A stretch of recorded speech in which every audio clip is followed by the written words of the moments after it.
Bismillah. Assalamualaikum warahmatullahi wabarakatuh. Alhamdulillahi rabbil alamin. Nahmaduhu wa nasta'inuhu wa nastaghfiruh. Wa na'udzu billahi min syururi anfusina wa min sayyiati a'malina. May yahdihillahu fala mudhillalah wa may yudlil fala hadiyalah. Ashhadu an la ilaha illallah wahdahu la syarikalah wa ashhadu anna Muhammadan abduhu wa rasuluh la nabiyya wa la rasula ba'dah. Allahumma salli wa sallim wa barik ala Muhammad wa ala alihi wa ashabihi wa man ittaba'ahum bi ihsanin ila yaumiddin. Ayul ikhwah rahimani wa rahimakumullah. Usikum bi nafsi wa iyyakum bi taqwallah. Haitsu qala Allah subhanahu wa ta'ala fi kitabihil azim.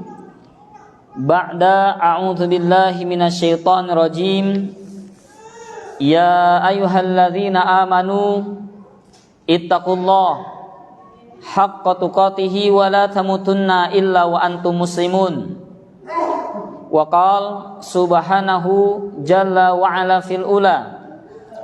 Ya ayyuhan nas ittaqu rabbakumul ladzi khalaqakum min nafsin wahidah wa khalaqa minha zawjaha wa batha minhuma rijalan katsiran wa nisaa wattaqullaha alladzi tasaaluna bihi wal arham innallaha kana 'alaikum raqiba.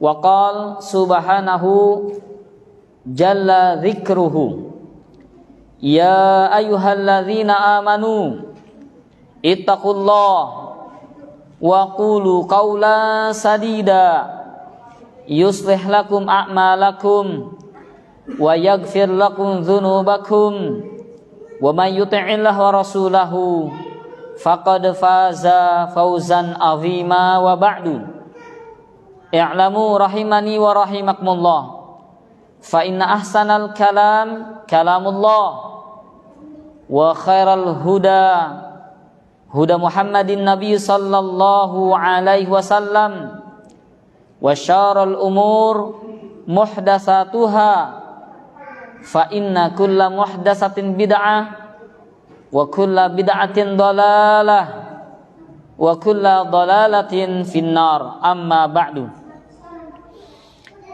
Kepada para jamaah sekalian, kaum muslimin dan kaum muslimat rahimani wa rahimakumullah. Alhamdulillahi rabbil alamin. Tentunya segala puji hanya milik Allah subhanahu wa ta'ala, Rabbuna Rabbul Alamin, Rabbul Arsyil Azim, yang telah memberikan kita berbagai macam nikmat serta karunia, taufik dan hidayah yang sampai saat ini kita rasakan. Alhamdulillah, kalau bukan karena taufik dan hidayah wal inayah dari Allah, tentunya kita belum tentu bisa hadir di majelis ilmu yang mulia ini, yang di dalamnya akan diperdengarkan maqala Allahu wa maqala Rasul, apa yang Allah firmankan dan apa yang disabdakan oleh Nabi kita yang mulia Muhammad sallallahu alaihi wasallam. Maka ini nikmat yang besar yang wajib kita syukuri. Semoga Allah limpahkan kepada kita iman dan Islam hingga di akhir hayat kita wafat dalam keadaan husnul khatimah. Amin ya rabbal alamin. Ikhwani wa akhwati azanallahu wa iyyakum jami'an. setelah kita mensyukuri nikmat Allah, tentunya kita tidak lupa sebagai umat Rasulullah, umat akhir zaman, marilah kita untuk banyak mengucapkan salawat dan salam kepada khatamun nabiyyin, yakni penutup para nabi, wasayyidul mursalin, penghulunya para rasul, wa imamul muttaqin, dan pemimpinnya orang-orang yang bertakwa. Tidak ada lain dan tidak bukan kecuali Nabi kita yang mulia, Nabi besar Muhammad sallallahu alaihi wasallam. Dan tentunya semoga tercurahkan juga kepada para istri-istri beliau radhiyallahu taala anhum, radhiyallahu taala anhunna jami'an, kepada para sahabat beliau radhiyallahu taala anhum jami'an, dan juga semoga kepada kita sekalian, yakni sebagai umat Rasulullah yang berusaha dengan semaksimal mungkin untuk berpegang teguh dengan Al-Quran dan Sunnah ala fahmi salaful ummah. Amin ya rabbal alamin.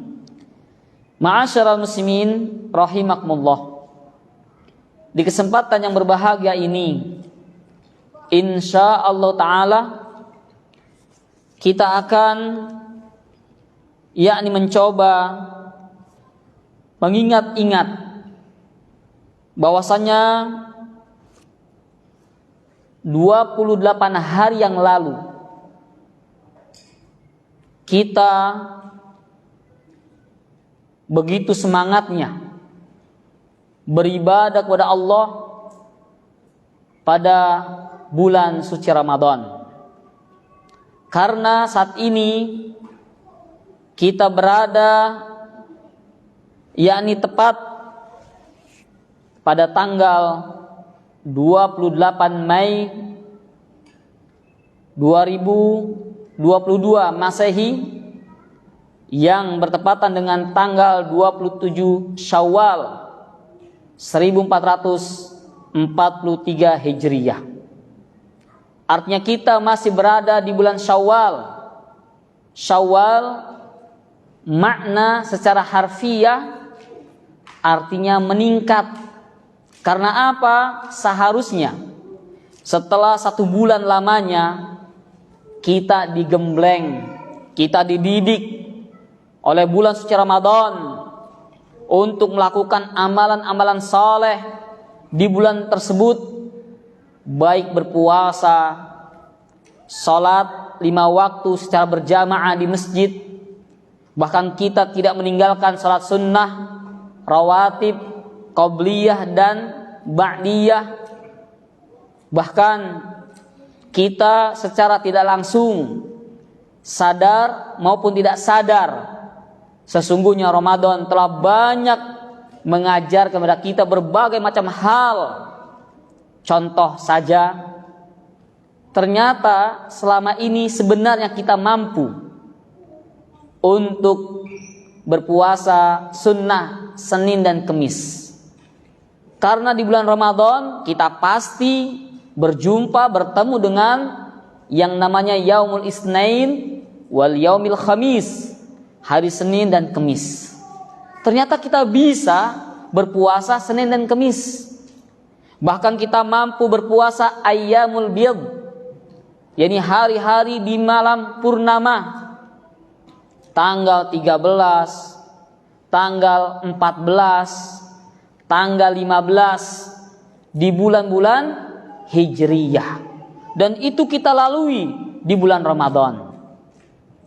Bahkan yang kita tidak sadari, ternyata kita mampu loh bangun setengah jam sebelum sholat subuh. Yang ada sekarang kesiangan. Subhanallah. Belum lagi tingkah laku kita, suluk adab akhlak kita di bulan Ramadan, yang dulunya suka marah, senggol, bacok gitu ya. Di Ramadan nggak ada itu. Ya, mungkin kita sedang berkendara, naik motor, tidak lama di belakang ada orang yang tentunya juga tidak sengaja menabrak kita. Di bulan Ramadan apa yang kita lakukan? Saling memaafkan. Mudah kita memberikan maaf kepada orang tersebut. Kalau sekarang jangan coba-coba. Ya, nyenggol dikit langsung dilabrak, berantem, ya, golok yang berbicara. Ma'asyiral muslimin azanallahu wa iyyakum jami'an. Di bulan Ramadan kita mampu menjaga pandangan kita dari hal-hal yang Allah haramkan. Melihat wanita ajnabiyah, wanita yang bukan yakni mahram kita, yang auranya terumbar, yang menjadi konsumsi publik, kita mampu menundukkan pandangan kita. Mungkin yang kita suka membuka Facebook berseliweran, yakni tampilan-tampilan yang tidak islami, yang membuka aurat, yang mempertontonkan aurat, kita mampu men-scroll. Sekarang enggak, dipantengin gitu. Wa na'udzubillahi min dzalik. Pendengaran kita enggak mau tuh. Jangankan ngegosip, ngomongin orang, ngegibah. Dengar aja di bulan Ramadan, Ramadan nih, dosa loh gitu. Sekarang enggak kita nimbrung, bahkan kita menjadi apa? Yakni pembicaranya. Wa na'udzubillahi min dzalik. Ikhwani azanallahu wa iyyakum jami'an.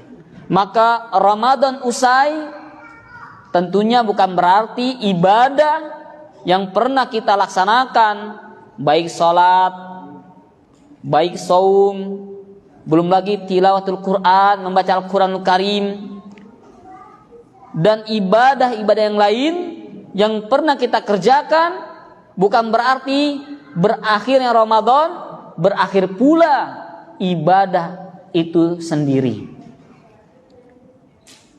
Ma'asyiral muslimin azanallahu wa iyyakum jami'an. Oleh karena itu dicatat baik-baik bahwasannya tidak ada kata pensiun dalam beribadah kepada Allah. Tidak ada kata henti dalam beribadah kepada Allah selama yakni kita hidup di dunia ini. Maka Al-Imam Asy-Syaikh Hasan Al-Basri rahimahullah ta'ala rahmatan wasi'ah, beliau pernah mengatakan, innallaha lam yaj'al li'amalil mu'min ajala dunal maut. Al-Imam Asy-Syaikh Hasan Al-Basri beliau pernah mengatakan, innallaha, sesungguhnya Allah, zat yang maha perkasa, maha bijaksana, dan maha segala-galanya, lam yaj'al, Allah tidak pernah menjadikan li'amalil mu'min, atas perbuatan amal seorang mukmin untuk beribadah kepada Allah, ajala, enggak ada batasannya, dunal maut, kecuali satu hal yang ketika sesuatu ini datang kepada kita, maka terhentilah, putuslah ibadah kita kepada Allah. Apa itu? Yakni al-maut, adalah kematian. Artinya apa? Selama kita masih hidup di dunia ini, hayat masih di kandung badan, maka wajib bagi kita sekalian, bagi setiap jiwa muslim maupun muslimah, untuk senantiasa selalu beribadah, menyembah hanya kepada Allah. Karena itulah Allah ciptakan kita. Wa ma khalaqtul jinna wal insa illa liya'budun. Dan tidaklah aku ciptakan sekelompok jin dan manusia kecuali hanya untuk liya'buduni, agar mereka menyembah diriku, liyuwahhiduni, agar mereka menjadikan aku, kata Allah, satu-satunya zat yang berhak untuk diibadahi, yang berhak untuk disembah, dan Allah dijadikan satu-satunya zat yang Maha Esa dalam peribadatan. Ini makna al-ibadah. Ikhwani azanallahu wa iyyakum jami'an. Maka selama kita hidup, wajib bagi kita beribadah kepada Allah, kecuali ketika kematian telah datang menjemput kita, maka sudah tidak ada lagi ibadah kepadanya. Idza matal insan, apabila manusia meninggal dunia. Idza mata ibnu Adam, apabila anak cucu Adam meninggal dunia, mati, wafat, meninggalkan dunia yang fana ini, maka in qata'a amaluhu, seluruh amalannya akan terputus. Bukankah orang yang ketika meninggal dunia dia tidak lagi berpuasa, dia tidak lagi sholat, zakat, jangankan itu, dia nggak bisa ngomong lagi, nggak bisa mendengar lagi apa yang kita ucapkan, maka seluruhnya terputus ibadahnya, kecuali 3 hal yang tidak terputus sebagaimana yang kita telah ketahui bersama, yakni sedekahun jariyah, sedekah yang terus mengalir yang diinfakkan. Kemudian ilmun yuntafa'u bih, ilmu yang bermanfaat yang dia tahu kemudian diamalkan dan diajarkan, didakwahkan kepada umat manusia, maka mengalir terus pahala untuk orang yang berdakwah mengajarkan kebaikan. Dan yang terakhir kata Nabi, awaladun salihun yad'ulah, atau yakni anak yang saleh yang senantiasa selalu mendoakan kedua orang tuanya. Maka anak sebagai aset bagi kita, yakni pada yaumul qiyamah di akhirat kelak. Maka ikhwani azanallahu wa iyyakum jami'an, terus kita semangat ibadah walaupun Ramadan telah usai, walaupun Ramadan telah meninggalkan kita, karena itu semua kewajiban kita untuk beribadah kepada Allah, kecuali nanti ketika ajal menjemput kita.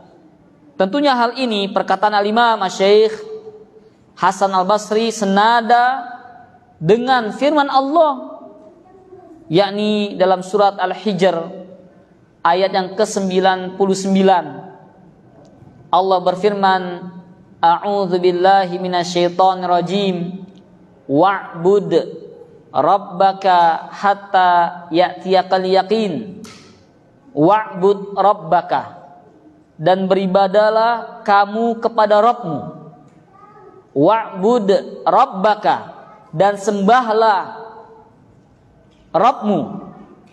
Allah telah mewanti-wanti di ayat ini agar kita beribadah menyembah hanya kepada Allah, tidak kepada yang lain. Baik berdoa, baik kita sujud, ruku, berkurban, hanya untuk Allah semata, bukan untuk bangsa jin, bukan untuk tempat-tempat yang angker, yang keramat, berkurban di sana, ditanam kepala kerbau, kepala sapi yang dipersembahkan untuk penjaga ini dan itu. Asyirku billah. Maka Allah katakan wa'bud rabbaka, sembahlah, ibadahlah kamu kepada Rabbmu. Sampai kapan? Hatta, sampai. Ini namanya puncaknya, ujungnya. Ada batasnya kita beribadah kapan?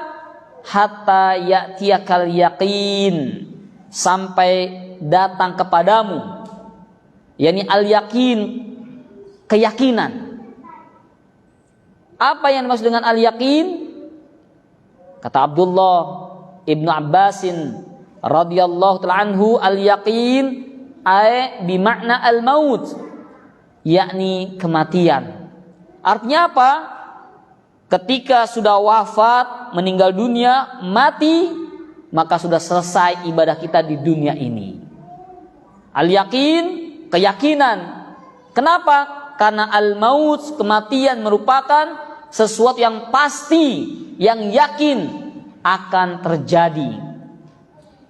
Yang Allah katakan, bahwasannya al-maut, kematian, akan mendatangi kita, menjemput kita.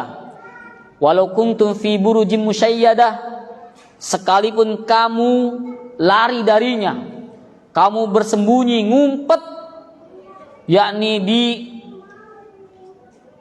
burujim musyayyadah, benteng yang kokoh yang kuat, maka yudrikumul maut, kematian pasti akan mendapati dirimu.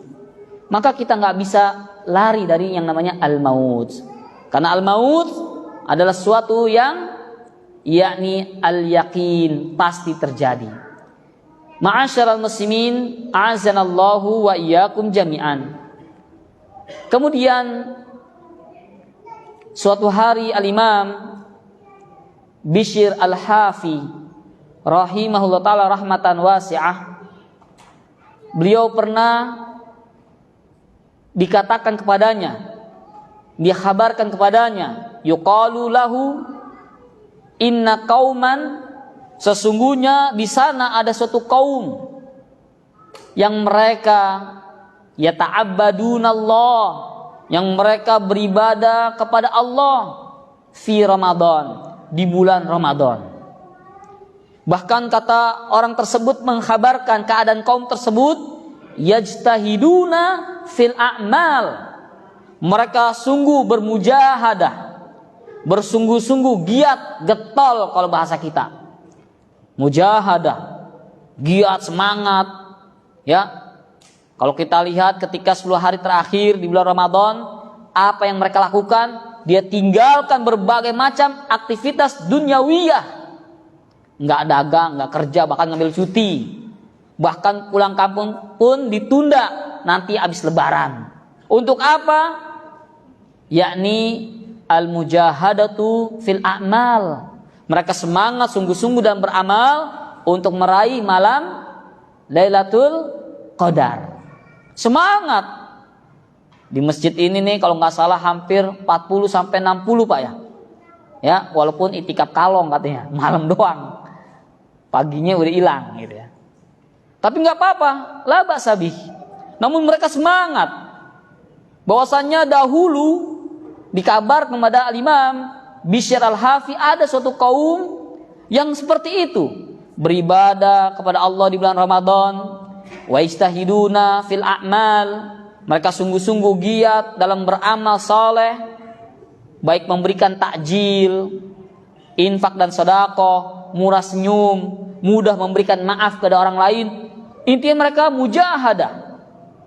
Namun ketika insalakha, ketika Ramadan selesai, Ramadan usai, maka taroku, mereka pun kembali meninggalkan ibadah-ibadah yang mereka telah kerjakan. Sehingga Imam Bishr al-Hafi mengatakan rahimahullah ta'ala rahmatan wasi'ah, bi'sal qaumu, sesungguhnya seburuk-buruk kaum, baik yang kaum zaman bahla sampai kaum zaman saat ini, inna kaum, sesungguhnya kaum, yakni bi'sal kaum, seburuk-buruk kaum adalah kaumun la ya'rifunallaha illa fi Ramadan. yakni suatu kaum yang buruk adalah yang mereka hanya mengenal Allah, yang cuman kenal kepada Allah, yang tahu tentang Allah, yang giat beribadah kepada Allah, illa fi Ramadan, kecuali hanya di bulan Ramadan saja. Ini orang yang seburuk-buruk kaum, yang cuman ibadah di bulan Ramadan doang, seakan-akan seolah-olah Allah itu cuman adanya di bulan Ramadan. Di luar Ramadan Allah gaib, Allah nggak ada. Bisal kaum, seburuk-buruk kaum. Jangan kita seperti mereka. Allah yang kita sembah di bulan Ramadan sama persis dengan Allah yang ada di luar bulan Ramadan. Maka sehingga para ulama mengatakan kunu ibadallah, jadilah kalian yakni hamba-hamba Allah wala takunu ibadah Ramadan, dan jangan kalian menjadi hamba-hamba Ramadan yang hanya beribadah di bulan Ramadan saja. Wa nasallallahu al-afiyah wa salamata fid dini wad dunyaya wal akhirah. Amin amin ya rabbal alamin. Ikhwani wa akhwati azanallahu wa iyyakum jami'an. Maka ibadah yang pernah kita kerjakan hendaknya terus kita kerjakan dengan continue. Kalau bahasa Arabnya itu istimroriyah, terus menerus dikerjakan. Alad dawam, terus menerus kita laksanakan. Karena sebaik-baik amal atau amalan yang paling Allah cintai bukan banyaknya, tapi amalan yang Allah cintai adalah amalan yang sedikit namun continue, terus menerus, konsekuen ataupun continue dikerjakan. Sebagaimana dalam hadis yang sahih, yakni yang telah dikeluarkan oleh Imam Muslim, Nabi bersabda, ahabbul a'mali ilallah adwamuha wa in qalla. Sesungguhnya amalan yang paling Allah cintai, ahabbul a'mal, yang Allah senangi, yang Allah cintai adalah adwamuha, yang terus menerus, alad dawam, yang dia kerjakan, wa in qalla, walaupun hanya qalil, sedikit. Bapak ibu infak sedekah setiap hari cuma 2.000 perak, jauh lebih baik daripada orang yang berinfak hanya sebulan sekali, walaupun nominalnya misalkan 10.000. Ya 10.000 dengan 20.000 tentunya banyakkan 10.000 nih. Namun kalau dikerjakan yang 2.000 ini tiap hari, wah masya Allah, pahala besar. Ya, maka ikhwani azanallahu wa iyyakum jami'an, terus kita tingkatkan ibadah kita di bulan yang mulia ini, ya, bulan Syawal yang artinya meningkat, maka hendaknya kita tingkatkan. Ma'asyiral muslimin, azanallahu wa iyyakum jami'an. Selanjutnya, tentunya dalam istiqomah beribadah kepada Allah, kita perlu yang namanya ad-du'a, perlu doa. Minta kepada Allah apa yang kita butuhkan, yang menjadi hajat kebutuhan kita di dunia ini dan juga di akhirat. Minta taufik dan hidayah kepada Allah. Karena kalau bukan karena taufik dan hidayah darinya, kita bukanlah siapa-siapa. Keberhasilan, kesuksesan yang kita raih saat ini bukan karena kepintaran kita, bukan karena kecerdasan kita, bukan. Tapi karena Allah yang mudahkan setiap segala urusan yang kita hadapi. Maka berdoa, minta kepada Allah. Sebagaimana Allah ajar kepada kita sekalian, Rabbana la tuzigh qulubana ba'da idh hadaitana wa hab lana min ladunka rahmah. Ikhwani azanallahu wa iyyakum jami'an. Allah mengatakan, Rabbana, wahai Rabb kami, la tuzigh qulubana, jangan kau condongkan hati kami. Zaigun, condong kepada kesesatan, malas dalam beramal. La tuzigh qulubana, jangan kau simpangkan hati kami kepada kesesatan, perbuatan malas dan yang lainnya, yang sayyiat, yang jelek-jelek. Ba'da idh hadaitana, setelah engkau memberikan taufik dan hidayah kepada kami. Minta keteguhan hati, istiqomah dalam beribadah kepadanya.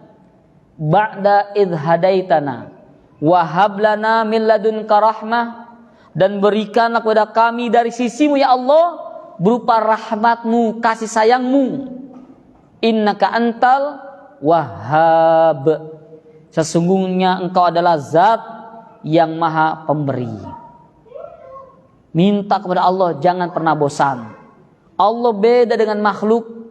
Mungkin kalau kita minta pada makhluk, kepada manusia sekali, 2 kali, iya oke. Tapi kalau keseringan, 4 ngeliat mukanya, dia lagi katanya.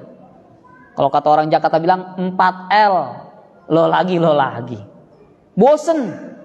Tapi Allah, zat yang maha senang, gembira kepada hamba-hambanya yang terus meminta, memohon kepadanya. Minta, berdoa kepada Allah Subhanahu wa ta'ala agar Allah memberikan istiqamah dalam beramal. Ikhwan yazanallahu wa iyyakum jami'an. Kemudian yang kedua, setelah kita berdoa kepada Allah, tentunya harus adanya yakni usaha. Dalam bahasa Arab namanya ikhtiar. Yani usaha, kita butuh usaha.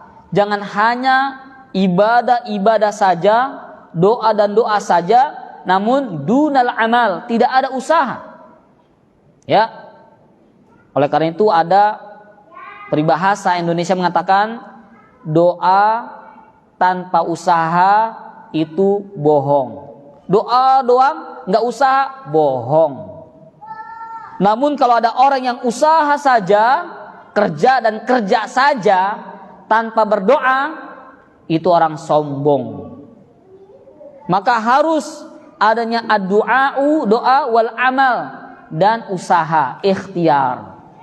Bagaimana ikhtiar kita, usaha kita agar istiqomah dalam beribadah, yakni banyak bergaul dengan orang-orang soleh, memaksakan diri untuk beramal. Karena pada hakikatnya jiwa kita ini selalu saja mengarahkan, memerintahkan kepada yang buruk. Innan nafsa la ammaratun bisu. Sesungguhnya jiwa ini yang ada pada jasad tubuh kita ini, jasmani kita ini, senantiasa selalu la ammaratun, suka memerintahkan, menyuruh kepada kita, yakni bisu, untuk melakukan hal-hal yang negatif, yang jelek, yang buruk. Maka kita jangan terkalahkan, kita lawan, kita arahkan untuk melakukan amalan-amalan saleh. Beramal, yakni dengan cara apa? Memaksakan diri kita untuk melakukan amalan saleh. Bangun subuh, azan dikumandang, bangun, antar aja dah, belum kelar azannya, tidur dulu. Bangun, belum qomat. Terus akhirnya apa? Bablas sampai masbuk, bahkan tertinggal sholatnya, sehingga sholatnya apa? Di rumah. Ini hati-hati, jangan melalaikan waktu sholat. Paksakan diri, usahakan diri untuk semangat beribadah kepada Allah. Kemudian yang kedua, di antara bentuk usaha adalah cari teman-teman bergaul yang soleh. Karena teman soleh ini sangat membantu kita untuk beramal soleh. Sehingga ada orang Arab mengatakan as-sahibu sahibun. Teman itu dapat menarik kepada kita, kepada yang baik ataupun yang buruk. Berkawan, berteman dengan orang-orang soleh. Mungkin Bapak Ibu sekalian pernah mendengar kisah ada 99, ada orang yang membunuh 99 nyawa. Ini nyawa orang, ya, dibunuh oleh preman, ya. Kemudian apa?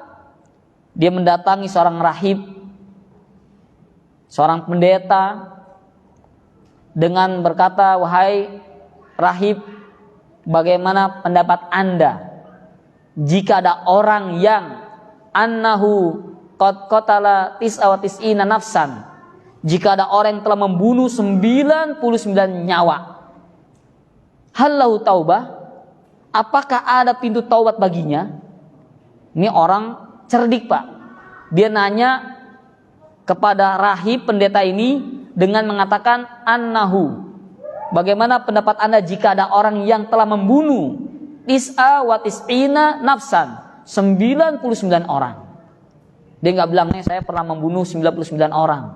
Khawatirnya rahib ini takut, wah kalau saya bilang nggak ada taubat dibunuh saya gitu ya. Kemudian kata rahib tersebut mengatakan, waduh dosanya kebanyakan, setinggi gunung, seluas lautan. Jangankan membunuh dosa besar, pasti ada dosa-dosa yang lain, yang namanya minum khamar, berjudi, ya udah mungkin pekerjaan biasa itu. Membunuh aja nggak tanggung-tanggung 99 nyawa. Halau taubah, apakah ada taubat baginya? Kata dia, maaf, nggak ada taubat, kebanyakan dosanya. Maka bergejolaklah hatinya, marah. Saya udah mau jadi orang benar, ternyata nggak ada pintu taubat, dibunuh. Genap menjadi berapa? 100. Tapi orang tersebut, nah ini ikhtiar, usaha, tidak putus asa di sana. Dia mencari lagi orang-orang soleh. Ada seorang syekh, ustadz, mungkin kiai sekarang ditanya, wahai syekh, bagaimana pendapat Anda jika ada orang yang membunuh 100 nyawa? Dalam hati baru aja nih, gitu. Apakah ada taubat baginya? Maka disebutkan bahwasannya innallaha, sesungguhnya Allah adalah zat yang maha tawwabur rahim, zat yang maha penerima taubat dan maha rahim, kasih sayang. Dosa membunuh 100 nyawa belum ada apa-apanya. Yang lebih dari itu, ketika seorang hamba yakni bertaubat kepada Allah, Allah akan ampuni segala dosanya. Dalam hadis yang lain disebutkan, innallaha yaqbalu taubatal abdi ma lam yughargir. Sesungguhnya Allah akan senantiasa membentangkan kedua tangannya menerima taubat hamba-hambanya.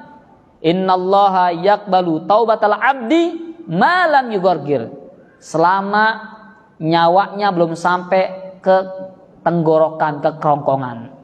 Kalau udah sakaratul maut, udah kejet-kejet taubat, udah nggak ada taubat baginya. Atau hatta taghrubu syamsu min maghribiha. Yang kedua, Allah nggak akan terima taubat seorang hamba ketika matahari terbit dari tempat terbenamnya. Kalau terbit dari arah mana, Pak? Timur atau barat tuh? Dari timur ya. Terbenam di arah barat. Maka nanti pada yaumul qiyamah, kiamatul kubra, kiamat besar, yang setiap hari matahari ini minta izin kepada Allah. Ya Rabbi, astagfiruka an utali'ah. Ya Allah, aku meminta izin kepadamu untuk terbit dari arah timur. Setiap hari tuh minta izin. Maka nanti pada satu saat, pada yaumul qiyamah, kiamatul kubra, Allah nggak izinkan. Hendaknya kamu terbit dari tempat kamu terbenam, dari arah barat. Maka disitulah tidak ada pintu taubat. Maka seneng preman tadi yang membunuh 100 nyawa, seneng. Kemudian apa? Namun syekh ini mengarahkan, tempat tinggal kamu tuh tempat yang jelek. Mungkin kalau sekarang nih tempat BD, bandar narkoba gitu. Tempat PSK, bukan PSK penjual sate kiloan Pak ya, yang kayak di Bogor itu enak tuh ya. Ini PSK pekerja seks komersial, jangan tinggal di situ lagi, pindah, hijrah, usaha, ikhtiar. Hendaknya kamu hijrah ke tempat orang-orang yang di sana ada unasun ya'budunallah. Di sana banyak orang-orang soleh yang menyembah kepada Allah. Cari teman yang baik. Akhirnya pun dia berjalan ingin yakni taubat kepada Allah dan bergabung bersama orang-orang soleh.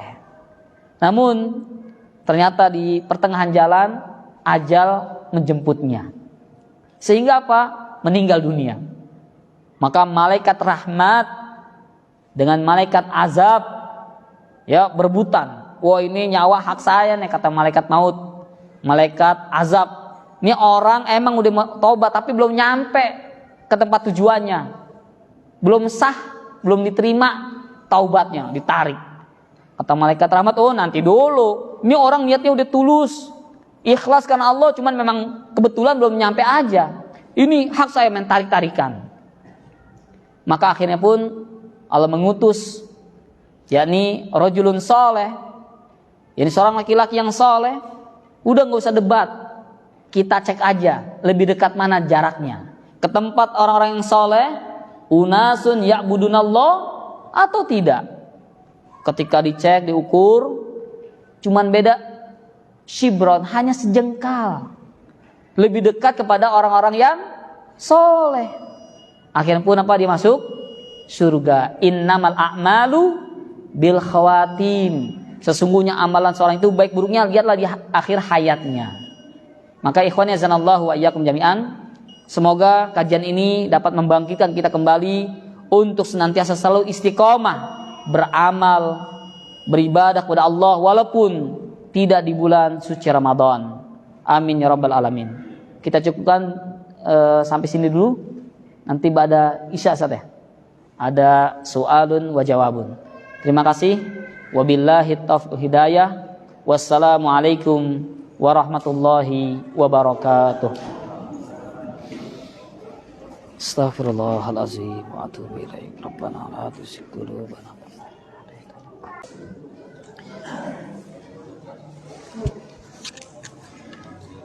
Bismillah. Alhamdulillahi wassalatu wassalamu ala Rasulillah wa ala alihi washabihi wa man taba'ahum bi ihsanin ila yaumiddin, amma ba'd. Kepada ikhwan dan akhwat azanallahu wa iyyakum jami'an, di kesempatan yang kedua ini saya ingin melanjutkan sedikit tentang kiat-kiat agar bisa istiqomah dalam beribadah kepada Allah. Tadi saya sudah sebutkan, yang pertama harus doa kepada Allah, minta taufik dan hidayah kepada Allah agar kita terus diberikan semangat dalam melaksanakan ibadah kepadanya. Yang kedua, hendaknya kita berusaha, yakni memaksakan diri untuk beribadah kepada Allah. Kemudian yang ketiga, hendaknya yakni harus berilmu, karena segala sesuatu itu harus didasari dengan ilmu. Kalau bukan karena ilmu, maka amalan tersebut akan sia-sia. Sebagaimana Allah katakan, fa'lam annahu la ilaha illallah, dalam surat Muhammad ayat yang ke-19. Allah mengatakan fa'lam, dan ketahuilah. Fa'lam, hendaknya kamu berilmu tentang apa? Annahu la ilaha illallah, bahwasannya tidak ada ilah yang berhak untuk disembah dengan benar kecuali Allah. Maka setiap doa yang kita panjatkan, kita haturkan kepada Allah, setiap usaha yang kita laksanakan, itu semuanya harus didasari dengan ilmu. Karena dengan ilmu yang benar akan melahirkan keimanan yang kuat dan kokoh. Ikhwani azanallahu wa iyyakum jami'an, di antara kiat-kiat agar kita bisa terus istiqamah beribadah kepada Allah, yang terakhir adalah yakni hendaknya kita bertawakal kepada Allah. Setelah kita berdoa, kita usaha dan berilmu, hendaknya kita serahkan segala urusan kita ini kepada Allah. Fa ufawwidu amri ilallah, dan aku serahkan segala urusanku yakni kepada Allah Subhanahu wa ta'ala. Dan juga Allah mengatakan, fa idza azamta, jika engkau telah bertekad kuat untuk melakukan suatu amalan, maka fatawakkal 'alallah, hendaknya kalian bertawakal, bersarah diri hanya kepada Allah Subhanahu wa ta'ala. Intinya dalam istiqomah kita butuh duit, ya Pak ya. Duit, D-nya itu doa, U-nya usaha, I-nya ilmu, kemudian baru tawakal kepada Allah Subhanahu jalla wa ala fil ulah. Terima kasih. Mungkin ada yang mau ditanyakan, tafadholu.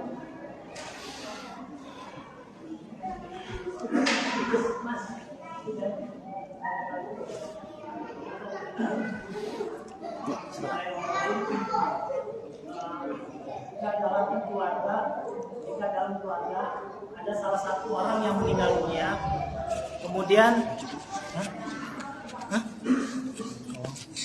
saya ulang Pak ya. Jika dalam keluarga ada salah satu orang yang meninggal dunia, kemudian keluarga tersebut meminta tolong pada ustadz atau orang lain untuk mendoakannya. Yang ingin saya tanyakan adalah, apakah doa tersebut bisa terkoneksi atau bisa sampai ke almarhum?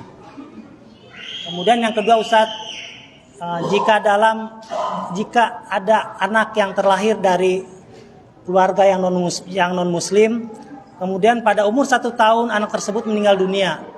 Yang ingin saya tanyakan adalah, apakah anak tersebut bisa dikatakan termasuk dalam golongan mati syahid karena belum terkontaminasi oleh orang tuanya? Itu Ustaz. Ya. Terima kasih kepada Bapak yang bertanya, yakni tentang doa. Apakah kita boleh mendoakan orang lain? Ya. Tadi lebih spesifik, jika ada orang yang meninggal dunia, kemudian kita meminta kepada salah seorang ustadz, kiai atau yang lainnya untuk didoakan. Apakah doanya sampai atau tidak? Gitu Pak ya. Ma'asyiral muslimin azanallahu wa iyyakum jami'an. Doa yang kita panjatkan kepada Allah untuk orang lain tentunya diterima. Ya, diterima oleh Allah. Bahkan dalam hadis yang lain disebutkan, Al-Imam Bukhari, Imam Muslim, jadi doa bizahril ghaib, doa yang dipanjatkan kepada Allah, kita mendoakan pada saudara kita tanpa sepengetahuannya, itu doa yang mustajab, yang diterima oleh Allah. Ya, jadi kita doakan teman kita, ya Allah semoga kawan saya istiqomah dalam beribadah, ngaji, rajin. Tanpa sepengetahuan orang tersebut, maka malaikat langsung nimpalin, wa anta misla dzalik, semoga Anda demikian. Artinya doa yang kita panjatkan untuk saudara kita, untuk kaum muslimin yang telah wafat, yang masih hidup, diterima oleh Allah. Setiap khutbah Jumat, apa yang dibaca oleh khatib? Rabbik firli, atau Rabbana la tuzigh qulubana ba'da idh hadaitana wa hab lana min ladunka rahmah innaka antal wahhab. Allahumma ighfir lil muslimina wal muslimat. Ini orang-orang yang sudah meninggal. Lil muslimina wal muslimat wal mu'minina wal mu'minat al ahya'i minhum wal amwat. Baik yang masih hidup maupun yang sudah meninggal, didoakan, diterima doanya sampai gitu. Dan kita sering ketika mengucapkan perkataan Imam Asy-Syafi'i rahimahullah ta'ala rahmatan wasi'ah, Al-Imam Asy-Syafi'i semoga Allah merahmati, ini kan doa. Kita mendoakan para imam besar Ahlus Sunnah wal Jamaah, doa diterima intinya. Ya, apalagi yang mendoakan adalah anaknya sendiri. Jadi kalau bisa, ya, anaknya itu ketika ada orang tua meninggal dunia, doa sendiri nih. Karena tadi kan awaladun salihun yad'ulah, atau anak yang soleh yang senantiasa selalu mendoakan kedua orang tuanya. Sebenarnya sih nggak butuh doa dari orang lain, anaknya sendiri nih. Tadi pertanyaannya lebih spesifik, ya ini kalau ada orang meninggal, terus kita minta doa. Kenapa harus minta doa sama orang lain? Kenapa nggak dari dirinya sendiri, dari anaknya? Lebih ikhlas. Mungkin kalau ustadz yang doakan, mungkin. Ya karena biasanya ada selampeknya, salam tempelnya gitu ya. Didoain, bahkan nauzubillah Pak ya. Wallahu alam, kalau di sini saya nggak ngerti. Kalau di Jakarta, Kemayoran, itu ada ustadz-ustadz yang suka bawa payung di kuburan. Udah siap-siap ada yang meninggal, didoain tuh. Dia lirik anak kemari, mana nih? Sohibul apa nih? Baitnya. Ya, entah itu istri atau suami atau saudaranya, ditagih, dikasih, langsung dibuka amplop. Apa ini? Cuman 20.000 gitu. Kita bertiga, masya Allah. Jadi bisnis doa. Jangan. Kalau kita bisa melaksanakan sendiri, kenapa harus pakai orang lain? Ya, tadi pertanyaannya kan ada yang meninggal, bapak ibunya atau salah satu keluarganya minta doa, boleh. Cuman kenapa harus sama orang lain? Kenapa nggak kita sendiri? Kalau pertanyaan diterima. Ya, bagusnya tadi doa kepada Allah seorang anak untuk orang tuanya. Wallahu ta'ala a'lam bishawab. Kemudian yang kedua, jika ada keluarga yang noni katanya Pak ya, non Islam. Karena kalau dibilang kafir marah, wah radikal gitu ya. Ekstremis. Ustadz, bukankah di Al-Qur'an Allah katakan lakum dinukum waliyadin, agamamu agamamu, agamaku agamaku. Allah nggak ngajarin ente kafir enggak. Tanya itu emang surat apa? Al-Kafirun gitu ya. Allah katakan Al-Kafirun, orang-orang kafir.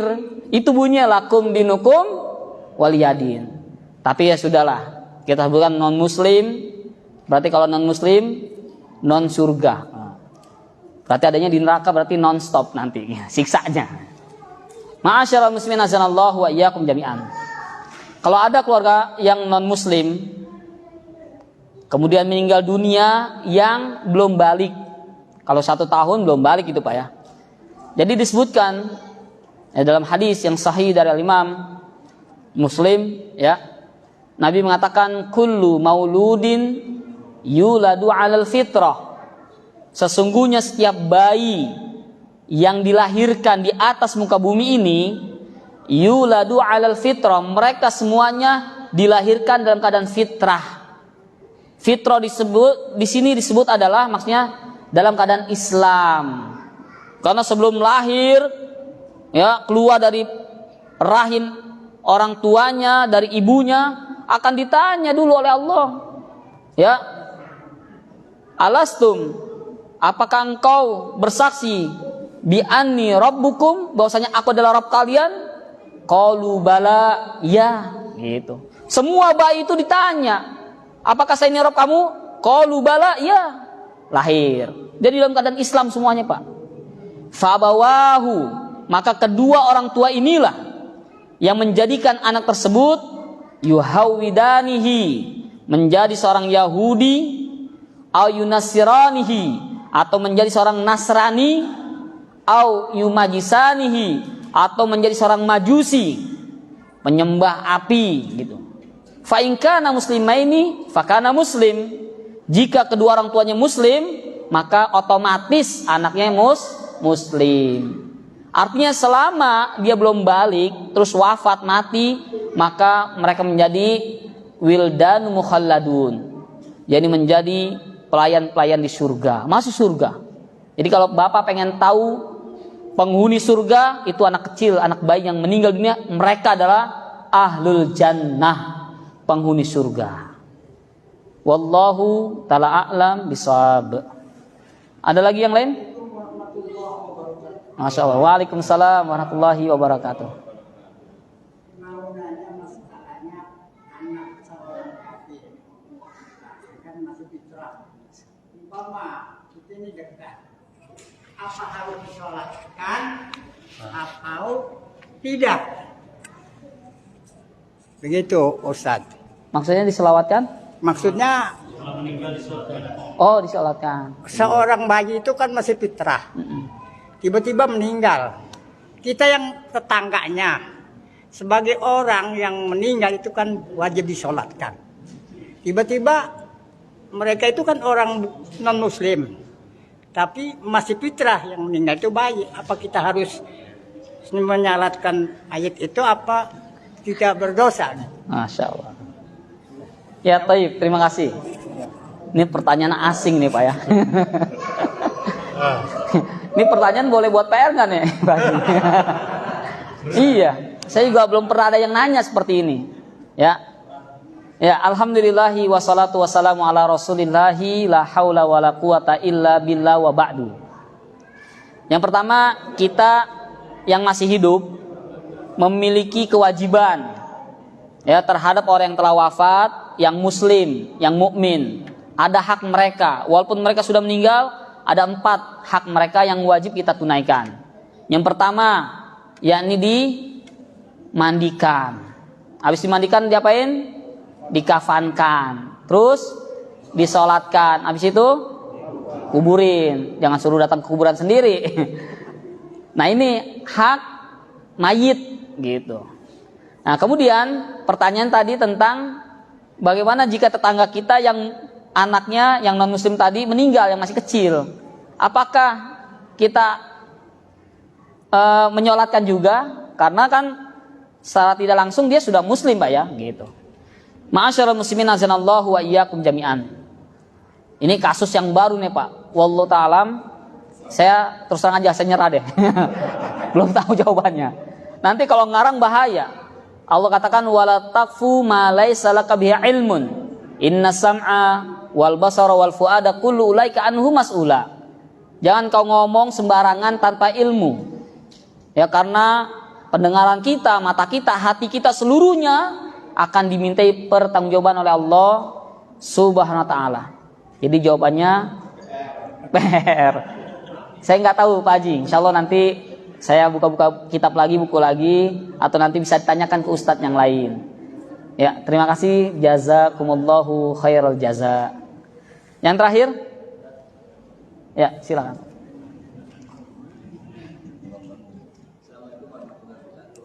Waalaikumsalam warahmatullahi wabarakatuh. Terima kasih. Langsung ya. Ini Ustaz, mohon maaf jika Hah? Oh, buat video. Mohon maaf jika pertanyaan ini nggak berhubungan ya dengan materi kajian malam ini. Jadi begini Ustaz, pertanyaannya ada di surat Al-Falaq ya. Ayatnya tersebut berbunyi wa min syarri hasidin wa min syarri ghasikin idza waqab. Jadi berlindung kepada kejahatan malam, Ustaz. Nah, pertanyaannya mohon pencerahannya terkait dengan apa sih kejahatan malam ini, Ustaz? Kemudian apakah ada kaitannya dengan kalau kita sendiri itu godaannya itu lebih besar daripada kita bersama-sama dengan muslim yang lain gitu ya. Nah, ini khususnya pada malam hari itu sendiri, saya sendiri merasakan bahwa pertama memang saya lihat dari ayat di surat Al-Falaq itu ada kejahatan malam. Kemudian dikaitkan dengan kalau sendiri pada malam hari itu godaannya saya rasa lebih besar gitu daripada kondisi yang lain gitu ya, kondisi yang lain. Nah itu Ustaz, terkait dengan kejahatan malam dan lebih besarnya godaan pada saat sendiri di malam hari. Nah kemudian pertanyaan selanjutnya itu bagaimana kiat-kiatnya Ustaz? Kiat-kiatnya untuk menghindari dari godaan yang lebih besar tersebut Ustaz pada malam hari sendiri ya. Khususnya pengalaman saya itu di rumah sendiri, yang lain sudah pada tidur, saya masih terbangun dan masih ada aktivitas lain, misalnya ada pekerjaan gitu kan. Nah itu godaannya lebih besar daripada kondisi yang lain. Demikian pertanyaannya Ustaz. Assalamualaikum warahmatullahi wabarakatuh. Waalaikumsalam warahmatullahi wabarakatuh. Thayyib, terima kasih kepada penanya. Ini pertanyaan pertama dari Ustaz siapa? Ustaz? Anwar, Ustaz Anwar ya, Masya Allah. Ya, ini tentang surat Al-Falaq yang dikenal dengan surat Al-Mu'awwidzatain. Dua surat perlindungan. Ya, kalau orang yang suka ngeruqyah, praktisi, yakni BRC, Bekam Ruqyah Center gitu Pak ya. Ini sudah dikenal dengan ayat trikul.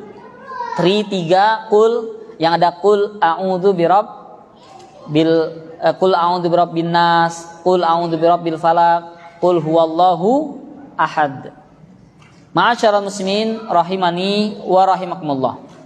Jadi dalam surat Al-Falaq tadi disebutkan yakni ayat yang ketiga, wa min syarri ghasiqin idza waqab. Dan kita diperintahkan untuk berlindung kepada Allah dari yakni setiap kejahatan malam hari apabila telah gelap gulita. Kita berlindung kepada Allah dari yakni setiap kejahatan, min syarri. Ini umum, kejahatan baik yang datang dari manusia dan juga dari bangsa jin. Ya, tentunya kalau dari bangsa manusia biasanya maling, bajing loncat, tukang begal, mereka beraksi di malam hari. Umumnya Pak ya. Jadi kalau ada copet, maling, tukang begal, perampok di siang hari, itu nyetor nyawa biasanya. Ya. Atau sudah mungkin kepepet, udah otaknya buntu, nyari kesana kemari sulit. Nah, tadi deh tuh dilakukan di siang hari. Ya. Namun umumnya kejahatan itu terjadi di malam hari. Ya, ketika orang terlelap tidur, capek, bekerja di siang hari. Ini min syarri ghasiqin, dari kejahatan malam hari. Kemudian juga kejahatan dari bangsa jin. Karena jin mereka biasanya juga beraksi yakni di malam hari. Makanya kalau kita lihat praktek perdukunan, mereka suka menggunakan pakaian berwarna hitam yang gelap. Ya, tempatnya, bajunya, karena itu simbol kegelapan. Bahkan ketika azan maghrib, ya, Allahu Akbar, itu para syaitan sudah mulai bermunculan, ya, dari tempat persembunyiannya. Oleh karena itu, di antara adab tidur, ketika pergantian hari atau datangnya malam hari, yakni azan maghrib, maka kita diperintahkan oleh Nabi untuk yakni menutup pintu-pintu, jendela-jendela, bahkan tempat air, gentong, tempayan disuruh tutup. Karena disitulah para syaitan mereka keluar untuk menggoda manusia. Jadi wa min syarri ghasiqin, dan kita berlindung kepada Allah dari setiap kejelekan yakni di waktu malam, baik dari bangsa manusia dan bangsa jin. Ya. Ikhwani azanallahu wa iyyakum jami'an. Terlebih lagi ketika kita di malam hari dalam keadaan sendiri. Ya.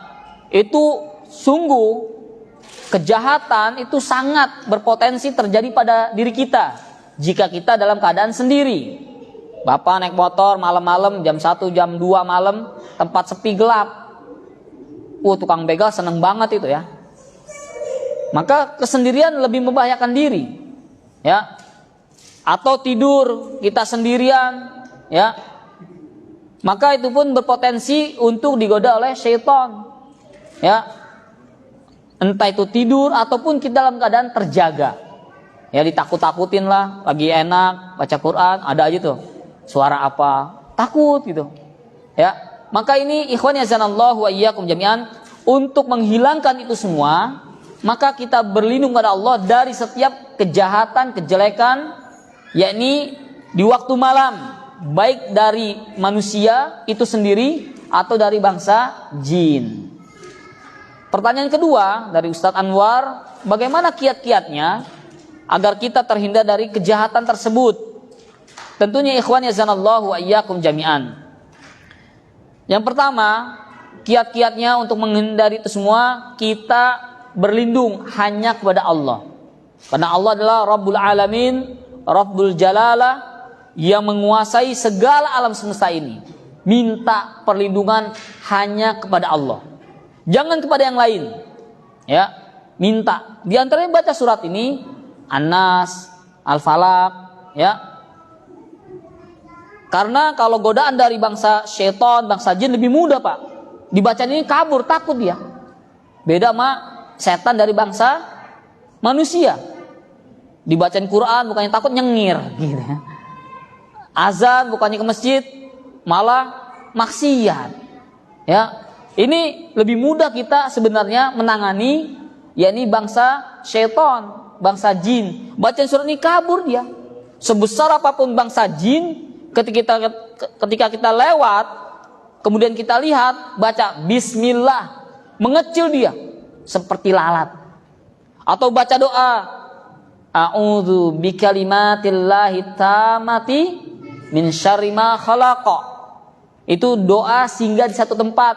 Jika ada syaitan yang ada berada di situ, dia ingin mengganggu, hancur, lebur, menjadi debu, terbakar. Gitu, baca doa ini. Jadi yang pertama doa, minta perlindungan kepada Allah. Baca ayat kursi, Al-Fatihah atau Al-Mu'awwidzatain, ya. Qul a'udzu binnas, qul a'udzu birabbil falaq. Baca ini akan terhindar dari godaan syaitan yang terkutuk. Kemudian yang kedua, tentunya harus adanya yakni al-istidad, persiapan diri. Ya, kalau dari manusia tadi jaga-jaga, udah tahu tempatnya rawan, jangan sendiri. Ya, mungkin buat teman. Kalau di waktu malam, waktunya tidur. Jangan nyari penyakit. Ya, udah tahu ini kayak gini, kita coba-coba, jangan nyari penyakit. Usaha, doa dan usaha. Ya, jadi kiat-kiatnya tadi Pak sebenarnya nggak jauh. Ya, dari kiat-kiat agar istiqomah, doa dan doa. Kemudian disertai dengan usaha. Ya, usaha ini jangan cari-cari penyakit. Kalaupun kepepet kita harus lewat situ. Kita harus membekali diri dengan mungkin ada ilmu bela diri, bawa senjata yang bisa melumpuhkan. Ya, jangan sajam ya, jangan senti juga. Ntar kita yang ketangkep kalau ada pemeriksaan razia dari kepolisian. Intinya jaga bela diri. Ya. Jadi kiat-kiatnya demikian. Yang ketiga menghindari.